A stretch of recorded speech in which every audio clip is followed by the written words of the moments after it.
오늘도 하나님의 은혜가 여러분 모두에게 풍성하게 임하시기를 바랍니다. 목자교회 박명환 목사님, 또 주영교회 강승춘 목사님, 주안의교회 김상환 목사님, 에덴교회 윤우정 목사님, 지금 나열한 목사님들은 아침마다 좋은 동영상이나 하나님의 말씀들을 보내준 분들입니다. 이번에 에덴교회 윤우정 목사님이 보내준 영상을 보니까 이렇게 많은 사람들이 모일 수 있는 강단에 여성분들을 다 모아놓고 강의를 마치고 강의가 끝난 다음에 강사가 한 분을 지명해가지고 나와가지고 칠판에다가 자기가 소중하게 생각하는 사람 20명을 적어라 그랬다는 겁니다. 그래서 부모님, 자녀들, 친척, 친구, 이웃들 20명을 딱 적어놨더니 다시 그 강사가 그 중에서 덜 소중한 사람부터 한 분 한 분 지워보세요. 그래서 또 한 분 지우고 또 한 분 지우고 이제 4명이 남았대요. 어머니, 아버지, 또 아들, 남편 이렇게 남았는데 이제 사람들이 다 조용하고 침묵을 하고 긴장된 마음으로 강사가 또 어떤 말을 할까 하고 강사 입을 쳐다보는데 또 강사가 말합니다. 그 중에서도 또 덜 중요한 사람을 소중한 사람을 또 지우세요. 그랬더니 이 여성이 부모를 지웁니다. 그리고 또 한 사람 또 지우세요 했더니 통곡하면서 아이를 지웠다고 합니다. 아이 이름을 이제 지우고 통곡합니다. 한참을 기다리고 울음이 그치고 좀 진정될 때 강사가 묻습니다. 왜 최후까지 남은 한 사람이 남편인가 그렇게 물었더니 시간이 지나면 부모도 내 곁을 떠나고 또 시간이 지나면 아이들도 내 곁을 떠나지만 남편은 영원히 내 옆에서 같이 하는 사람이기 때문에 가장 소중한 것 아닌가 이런 얘기를 했다고 그래요. 지난 토요일, 어제 토요일이 5월 21일 두 사람이 한 몸이 된다 21일 그래서 나라에서는 부부의 날로 정했어요. 아직 교회에서는 채택이 안 됐지만 부부의 날로 권신재라는 그 목사님이 창원 쪽의 목사님이 아주 굉장히 동영상 하나를 보고 충격받아가지고 아이가 부모 없이 그냥 어렵게 있는 그런 상황의 동영상을 보고 충격받아가지고 이제 부부가 회복되어지고 부부가 회복돼야 가정이 행복하다라는 그런 사실을 깨달으면서 이제 이 운동을 벌여가지고 결국은 국회에서 통과되고 그렇게 해서 제정됐다고 부부의 날 제정의 배경이 자세히 인터넷에 나와 있더라고요. 어쨌든지 이제 부부의 날, 가정의 중심은 부부입니다. 부부로 인해서 가정이 시작되고 자녀들이 생기고 그러지 않습니까? 그래서 부부가 행복해야 가정이 행복해요. 이경규 씨가 개그맨 이경규 씨가 강호동의 결혼식에 주례를 받더라고요. 그때 주례사도 인터넷에 또 이렇게 올려져서 많은 사람들이 회자되고 보고 있어요. 저도 읽어봤더니요. 자, 남녀가 함께 만나서 노는 것은 쉽지만 함께 사는 것은 정말 어려운 일이다. 결혼은 3주는 만나고 3개월은 사랑하고 3년은 싸우고 30년은 참는 일이라는 말이 있다. 당신 두 사람들도 싸울 수밖에 없을 테지만 슬기롭게 싸워라. 서로 상처 주지 말고 가슴이 아닌 머리로 싸우기를 바란다. 이게 이경규 씨의 주례사 내용입니다.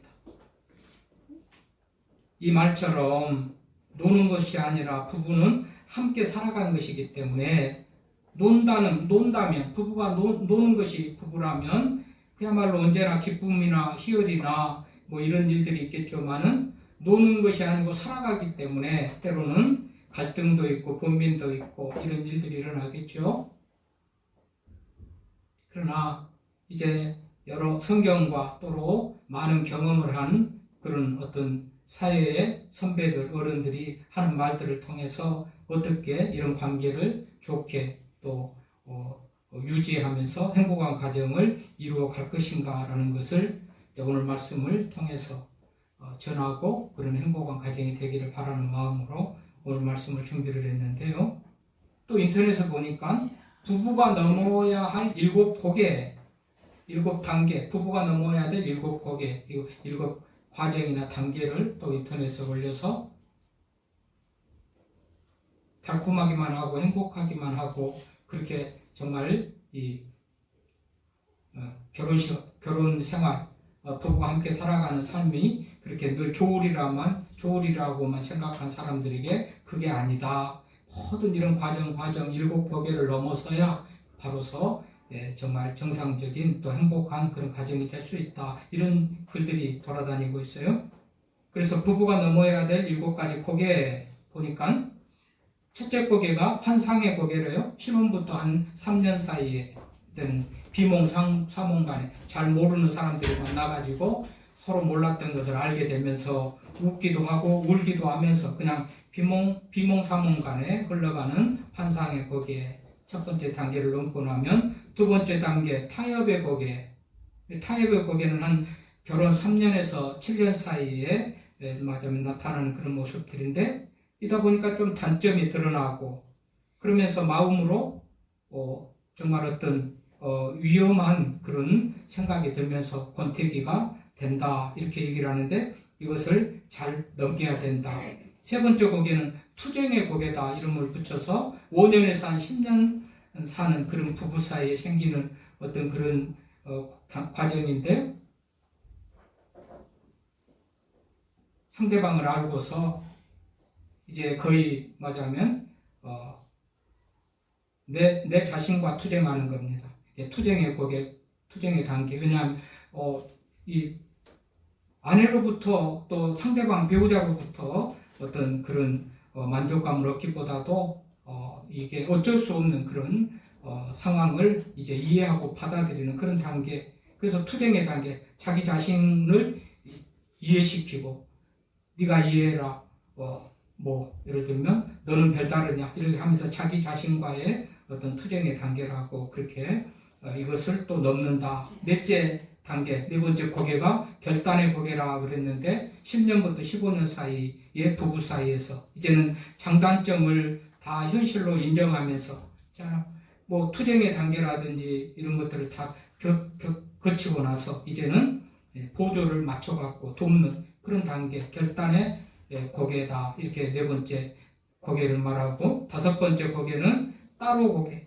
15년에서 20년 사이에 생기는 그 부부들 그만큼 결혼생활을 한 사람 사이에서 정신적으로는 거의 별거라든지 이혼한 것처럼 말하자면 따로 사는 그래서 어떤 삶을 체념하는 그런 단계 따로 고개 이 따로 고개도 넘는다. 여섯 번째 고개가 통일의 고개.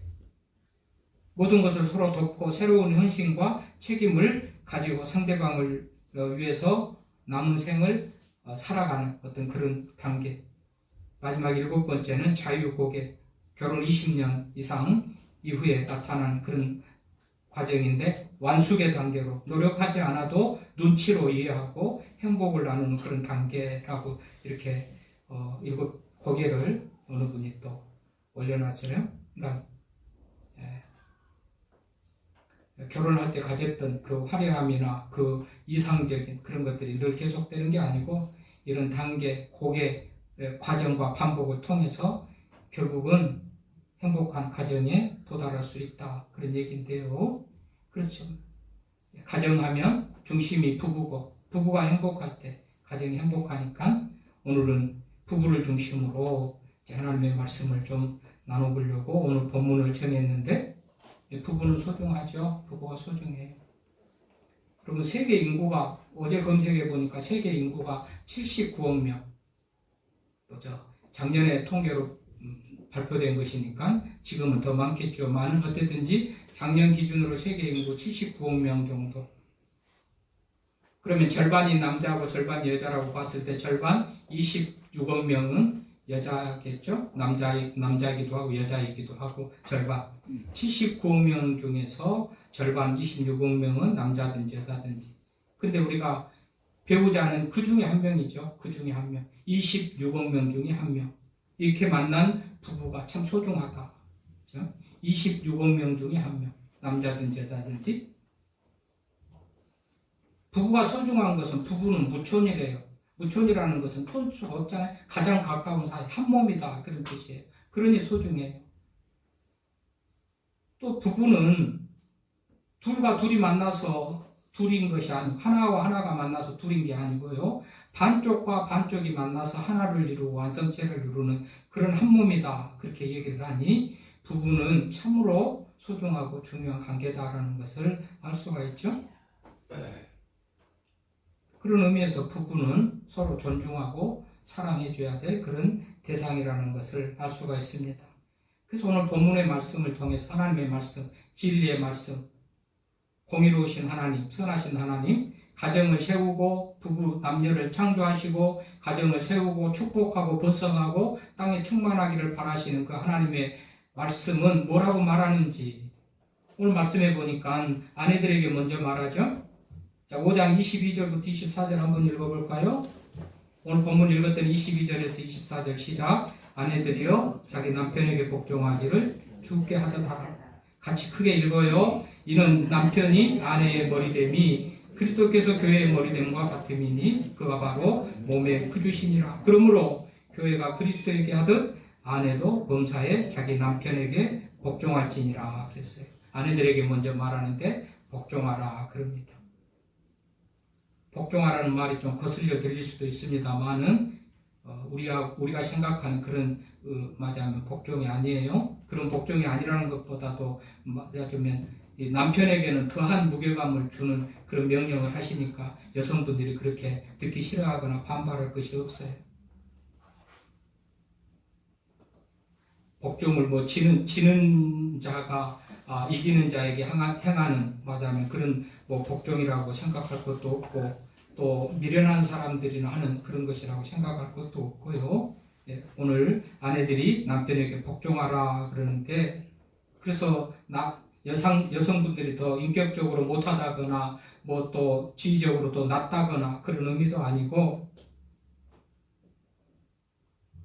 오늘 이 복종을 말하시면서 하나님은 여성분들에게 복종을 말하면서 남편에게도 더한 그런 맞으면 생명을 내어놓으라는 그런 얘기를 해요. 생명을 내어놓는 사랑으로 아내를 사랑하라고 그러니까 여성들이 기분 나쁠 게 없어요. 그리고 오늘 21절에 보면 뭐라고 그랬어요? 21절 그리스도를 경외함으로 피차 복종하라. 피차 남녀가 다 아내와 남편이 부부가 다 서로 모두가 다 피차 복종하라 그랬으니 복종이라는 것이 여성들 아내 된 사람들이 기분 나빠할 것도 아니고 그래서 이런 말하자면 이런 부분에 대해서 오해하고 하는 사람들이 있고 본문을 잘 이해하지 못하고 오해하는 사람들이 있을까 봐서요. 엘리엇 카치라는 사람이요.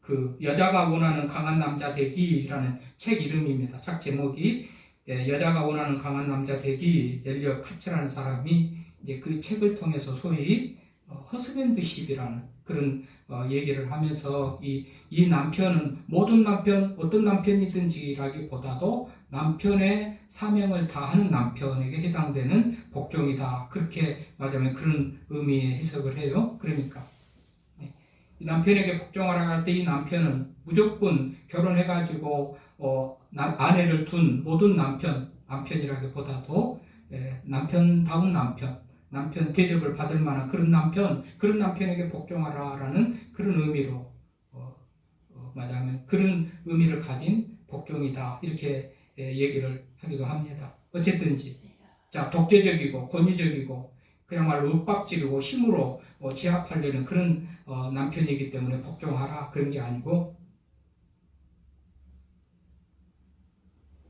남편다운 그런 남편을 전제하는 그런 복종이라는 것을 학자들의 말하자면 연구로 그런 의미를 우리가 생각해 볼 수가 있고요. 어쨌든지 오늘 그 남편다운 그런 남편에게 아내들은 복종을 해야 된다.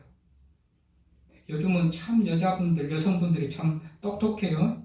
똑똑한 여자들이 많은 세상이 똑똑한 아내들이 많은 세상, 흔한 세상. 그런데 똑똑한 여성들이 많고 똑똑한 아내들이 많은 세상인데 그만큼 가정이 행복하고 자녀들이 행복하고 자녀들이 정말 훌륭하게 인격을 가지게 그렇게 자라는가라고 하면 꼭 그렇다고 할 수는 없죠. 아내 된 자들은 똑똑하고 여성 된 자들은 똑똑하고 그러는데도 불구하고 가정의 행복지수, 자녀들의 행복지수 이런 것들은 또 별반 나아지지 않고 그렇단 말이죠. 그러니까 세상은 또 성경적으로는 똑똑한 아내를 필요로 하는 것보다 지혜로운 아내를 필요로 한다. 또 지혜로운 아내를 요구한다. 그렇게 볼 수가 있습니다. 그러니까 남편이 남편다울 때 아내가 복종하고 그런 가정이 될 때 결국은 행복한 가정이 될 수 있다는 그런 말씀을 하시는 거예요. 그래서 하나님의 말씀은 아내들에게 남편에게 복종하라.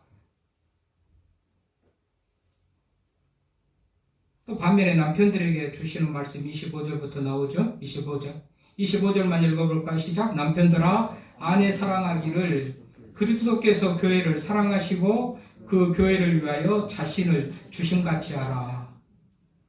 교회를 위하여 자신을 주심같이 한다. 자신을 주셨다라는 것은 십자가의 죽으심인데 자신을 내어주는 그런 사랑으로 자신을 희생하고 죽이는 그런 사랑으로 아내를 사랑하라고 하니까 복종하라는 것보다 더 무겁습니까? 가볍지 않습니까? 않잖아요. 어떻게 보면 복종하라는 것보다 더 무거운 명령이에요. 그러니까 뭐 남편들이 신나하고 좋아할 것 아니에요. 집에 가가지고 오늘 설교 못 들었냐? 하나님의 말씀에 여자들은 아내들이 남편에게 복종하라고 그랬는데 너는 왜 그러냐? 그럴 것이 아니란 말이죠. 남편들에게는 아내를 사랑하라고 했는데 그리스도께서 교회를 위해서 자신을 내어주심 같이 사랑하라는 것은 자기 생명을 내어주는 그런 사랑으로 아내를 사랑하라고 하니 남편들의 아내에 대한 책임도 의무도 막강합니다. 아내 못지않게 무거운 겁니다.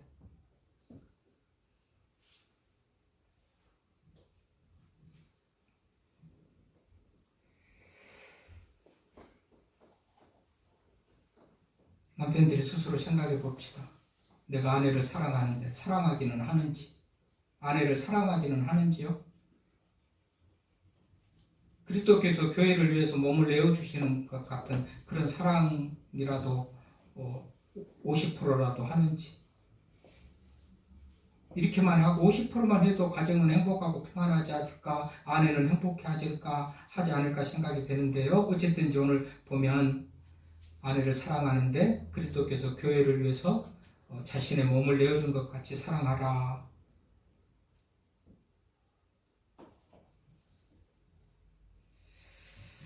여러분, 어느 단체고 조직이고 어떤 규칙이 있죠? 법이 있고 규칙이 있어요. 그 법대로 규칙대로 움직일 때 평안하고 아무 일이 안 일어나기 때문에, 안전하기 때문에 그런 법칙, 규칙을 정해가지고 적용을 시키는 거죠. 어느 조직이든지 단체, 국가에도 법이 있고 어느 조직에도 회칙도 있고 법도 있고 다 이런 것들이 있어요. 가정에는 사랑의 법이 있는 거예요. 사랑의 법.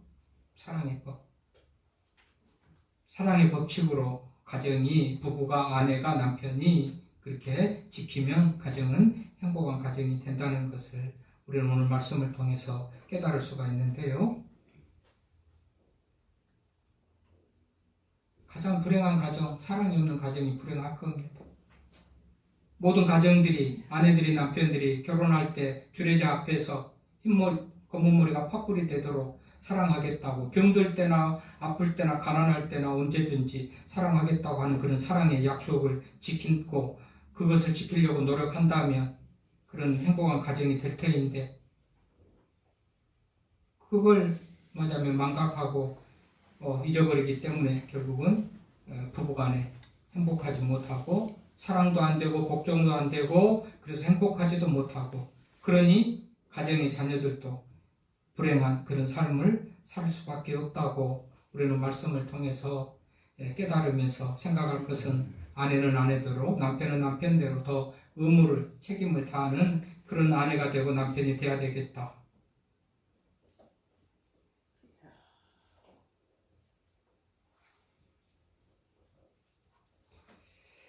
자, 사랑은 감정으로, 가슴으로 시작해서 사랑의 감정으로 그렇게 시작을 하는데요. 시간이 흐르면서 이 감정이 점점 식어진답니다. 그러면 이제 그때는 의지로 이 사랑을 유지해 가야 된다고 하는데요. 그렇죠? 콩깍지가 씌었다나요? 뭐가 어쨌다나요? 처음에 사랑은 감정으로, 그냥 뜨거운 감정으로 사랑을 하게 되는데 시간이 흐르면서 식어지게 돼요. 그때는 어떻게 해요? 사랑이 없는데 이제 의지적으로 하나님의 명령을 생각하고, 믿는 자들이라면 하나님의 명령을 생각하고, 안 믿는 사람이라면 뭐 주례자 앞에서 많은 하객들, 일가 친척들 앞에서 서약했던 그 서약을 붙들고 생각을 하든지 간에 의지적으로 이제는 그 사랑을 지키고 유지해 가려고 애쓰고 힘쓰는 그런 모습이 있어야 그 사랑이 지켜져 간다고 합니다.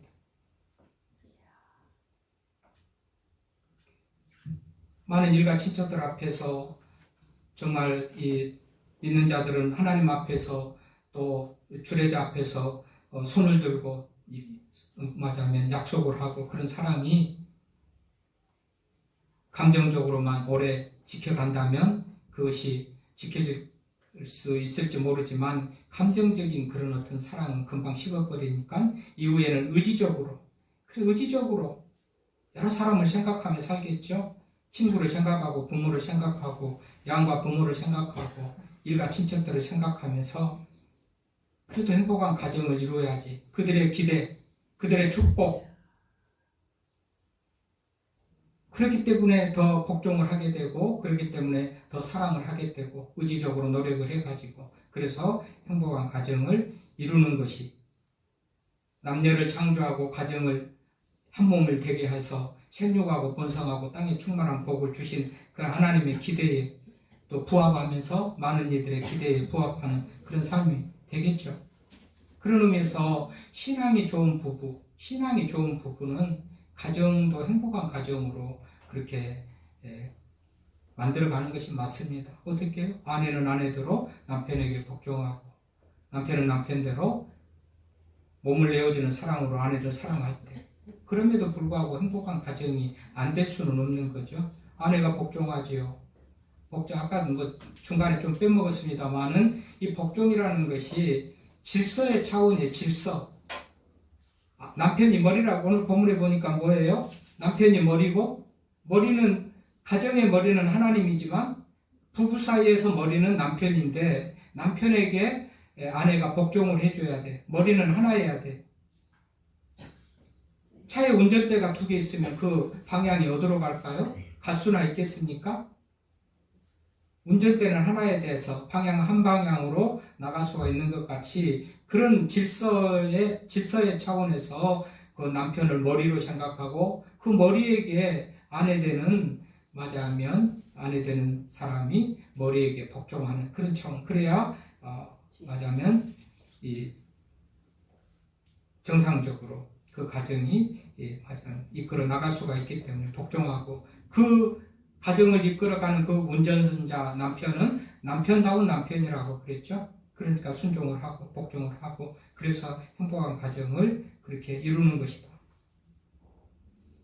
그런 의미에서 우리가 다시 한번 하나님의 말씀, 하나님은 지혜와 지식에 부여하신 분이고 우리가 행복하기를 원하시는 분이고 편파적으로 아내만 편들어서 복종해라는 것도 아니고 남편만 편들어서 무슨 사랑해라는 것도 아니고 공의로우신 하나님이라니까 공평해요.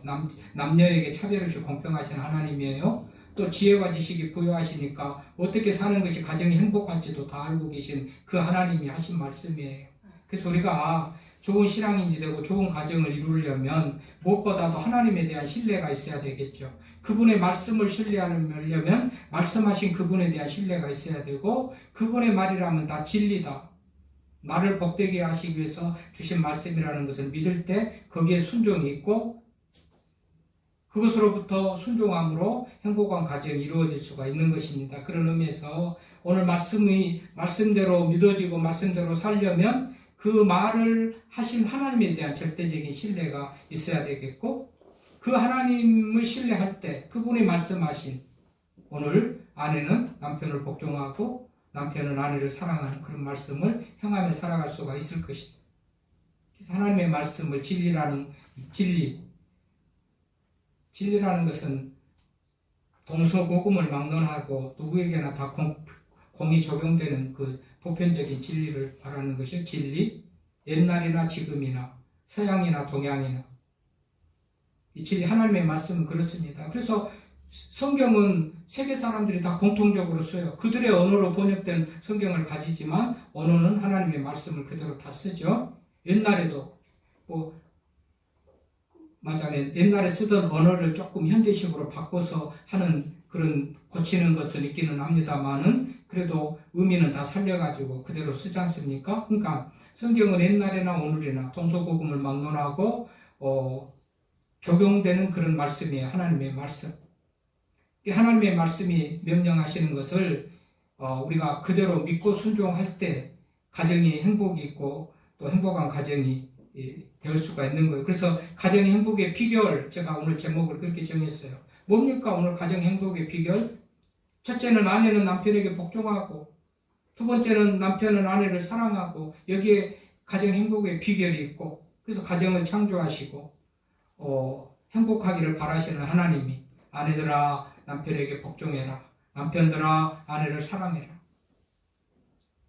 그렇게 할 때 행복한 가정이 되고, 이 말이 믿어지려면 근본적으로 이 말씀을 하신 하나님에 대한 절대적인 신뢰를 가지고, 그래야 이 말씀이 믿어지고 이 말씀대로 행할 수 있게 되고, 그러므로 행복한 가정이 된다는 것을 우리가 기억하면서요, 다시 한번 가정의 달에 가정의 중심은 부부고, 부부들이 행복하기를, 가정이 행복하기를 우리 하나님은 오늘 아내들은 남편에게 복종하고 남편들은 아내를 사랑하고 이 의무를 다할 때 행복한 가정이 될 줄로 믿고 그렇게 살아가는 우리 모든 성도들 되어서 또 하나님 앞에 영광 돌리고 또 주변의 많은 이들에게도 정말 성도답다, 신앙이 좋은 사람이다, 그래서 행복한 가정을 만들어가는 우리가 될 수 있기를 바랍니다. 하나님 아버지 감사합니다.